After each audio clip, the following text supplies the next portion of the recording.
அண்ணா கொஞ்சம் சத்தமா சொல்லுங்கண்ணா. சாரிங்கண்ணா. கரெக்ட்.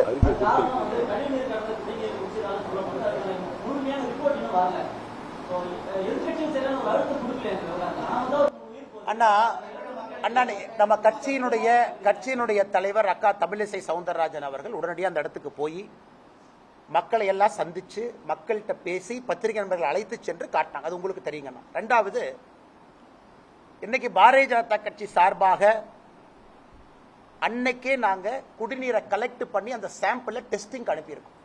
நாங்க டெஸ்டிங் ரிப்போர்ட் கொடுக்கும் பொழுதுங்கன்னா அது எந்த ரிப்போர்ட் வருதோ உங்களுக்கு கொடுக்குறோம்.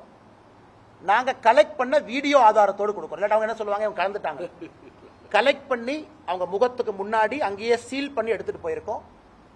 நாங்க கலெக்ட் பண்ணிருக்கக்கூடிய வாட்டர் சாம்பிளுடைய ரிசல்ட்டுக்காக நாங்க உண்மையால வெயிட் பண்ணிட்டு இருக்கோம். அது நாங்க அன்னைக்கே எடுத்தோம். ப்ரூஃப் எங்கிட்ட இருக்குங்கன்னா சாம்பிள் ரிப்போர்ட் கொடுக்கும்போது அந்த வீடியோவும் கொடுக்குறோம். அதனால் பாரதிய ஜனதா கட்சி இதை கம்பீரமா எடுத்திருக்கோம். மூத்த தலைவர் முன்னாள் ஆளுநர் அக்கா தமிழிசை அவர்களே உடனடியாக ஸ்பாட்டுக்கு பத்திரிகை அழைச்சிட்டு போயிருக்கிறாங்க. அதனால் இன்னைக்கு போய் அந்த அதிகாரி ஒருத்தர் பாட்டில் எடுத்து குடிச்சாரு, கேட்டா ஒன்றும் இல்லை அப்படிங்கிறாரு, நான் நல்லா இருக்குங்கிறாங்க. ஆனால் அது ஒரு ஆர்கியூமெண்ட்டே கிடையாதுங்கண்ணா. எங்களை பொறுத்தவரை ஆரம்ப கட்ட விசாரணையில் அது கழிவு நீர் கலந்த தண்ணி தான். அதான் ஆரம்ப கட்ட விசாரணை. நாங்கள் இதை ஆக்ரோஷமாக எடுப்பதற்கு ஒரு விஞ்ஞான ரீதியிலான அறிக்கைக்கு காத்திருக்கோம். வந்த பிறகு உங்கள்கிட்ட பேசுறோம். நன்றிங்கண்ணா.